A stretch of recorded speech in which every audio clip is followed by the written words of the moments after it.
Bonjour la famille, j'espère que vous allez tous très bien. Ici Nietzsche le Catalan sur votre écran. Oui, je sais, je suis habillé en Ajax aujourd'hui. Mais qu'est-ce que vous voulez les gars? On aime les clubs qui savent jouer au football. Hein? Vous connaissez ou pas? Aujourd'hui dans cette vidéo les gars, on va parler de la poule E. Voilà, j'ai regardé le match du Bayern hier et puis franchement, je suis épaté. En fait, je ne sais même pas si c'est normal de dire épaté. Je ne sais pas si je peux trouver quelque chose d'autre. Époustouflé, abasourdi, étonné. En fait, tout ça. Mettez ça, trouvez un mot et puis dites ça. Je suis ça. Je suis ce mot-là. Franchement, le Bayern de Munich fait peur. Donc, nous allons parler de la poule E. Et on va terminer par 6 choses à retenir du match contre le Dynamo Kiev. Sans plus tarder, les Mogors, générique.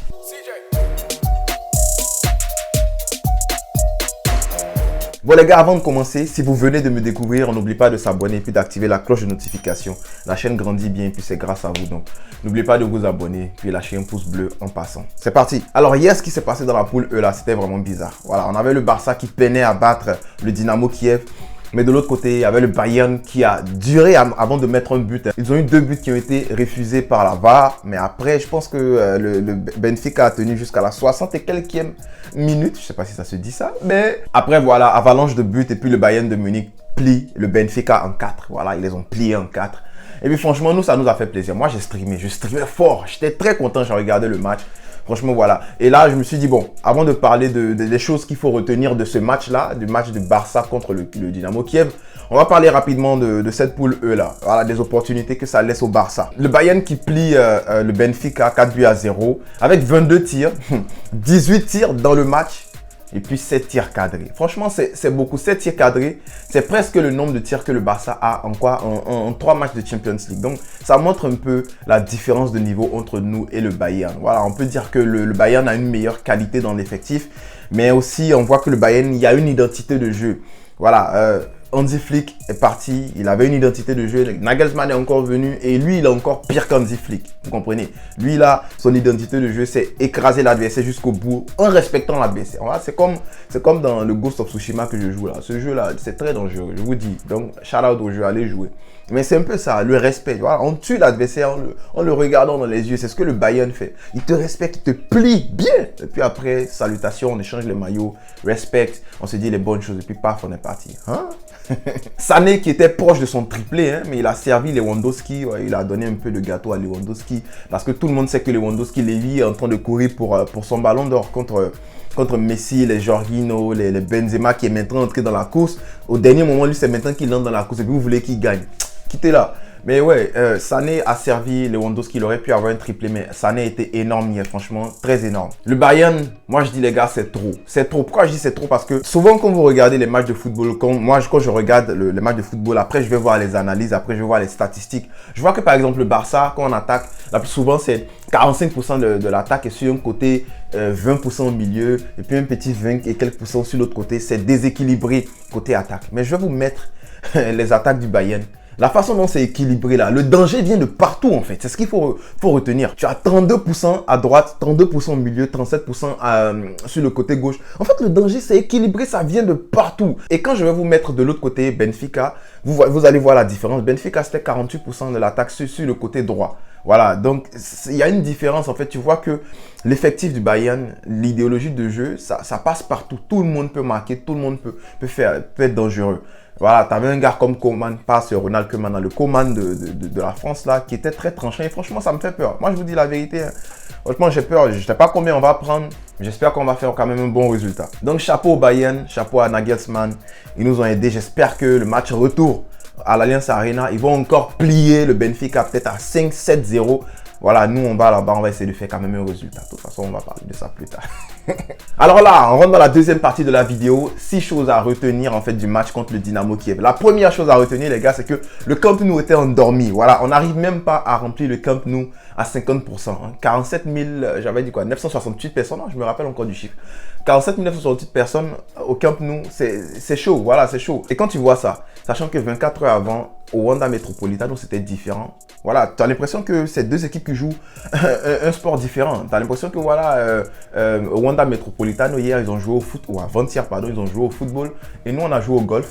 au Camp Nou, c'était mort, à part quand Gavi sortait, Ansu Fati s'échauffait et Agüero entrait. Voilà, c'est les 3 moments où c'était vif là. Ou même, tu as l'impression que, voilà, on faisait de l'escrime. Parce que, ouais, moi j'ai fait l'escrime, pour ceux qui ne le savent pas. Et à l'escrime, c'est comme ça. Hein. Quand on dit en garde, prêt, partez, silence de mort dans la salle, jusqu'à ce qu'il y ait une touche. Quand il y a une touche, c'est là que l'arbitre va délibérer, il va dire attaque, touche, point. Et puis ça va, les supporters vont crier wow. Après, quand on dit en garde, silence de mort. C'est comme ça que ça a été au Camp Nou. C'est comme si on faisait de l'escrime. Franchement, c'était très mort. Le point numéro 2 à retenir, c'est que le Barça s'est fait peur. Le Barça s'est fait très peur et on a géré le match contre le Dynamo Kiev. C'est pas un match quand on menait 1-0 contre le Bayern pour dire voilà, il faut gérer, il faut tenir. On a géré le match vers la fin contre le Dynamo Kiev. Et est-ce que c'est parce qu'il y a un focus sur les classicos? Ça serait pas bien parce qu'il faut en fait prendre match par match. Tu prends le match, tu le crases, tu te reposes, tu prends l'autre. C'est comme ça, tu prends le match par match. Et Coman, c'est pas un meneur d'hommes. Voilà, c'est pas un meneur d'hommes, c'est pas un tacticien. En fait, je suis en train de lire un livre là, comment regarder un match de football.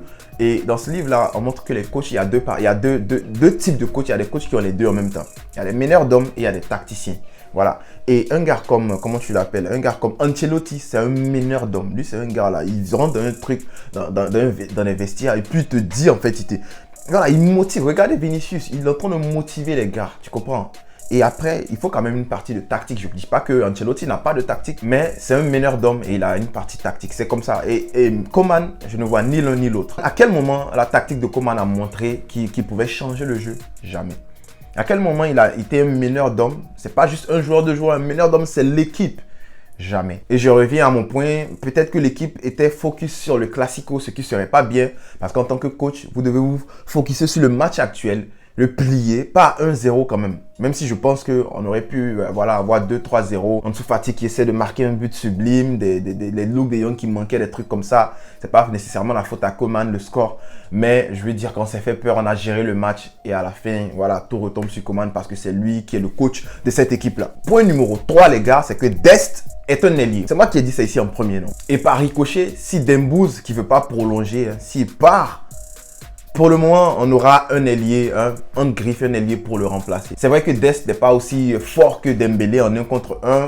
Voilà, mais il fait l'affaire. Il fait le job. Et voilà, les 2 derniers matchs qu'il a joué en ailier là, franchement, il a assuré. Donc Dembouz, attention à toi, tu ne veux pas prolonger. Bye bye. Et puis va jouer à Newcastle. Mais nous, on a quelqu'un pour te remplacer pour le moment. Je ne dis pas que c'est Dest qui doit remplacer Dembélé. Moi, je vois plus Anthony dos Santos de l'Ajax. Mais voilà, Dest peut faire l'affaire pour le moment. Point numéro 4, Frenkie de Jong. Vous en avez parlé lorsque j'ai dit qu'il a fait un match éclaté. Ben voilà, on parle des individualités souvent, mais en gros, l'équipe a fait un match mauvais. Mais Frenkie de Jong, je pense que Frenkie de Jong, il doit être fatigué mentalement. Et vous avez dit ça dans les commentaires, mes abonnés. Frenkie de Jong, ça va pas. Je pense qu'émotionnellement, c'est trop. Il en a pris sur lui les 2 dernières années, là, les débâcles du Barça.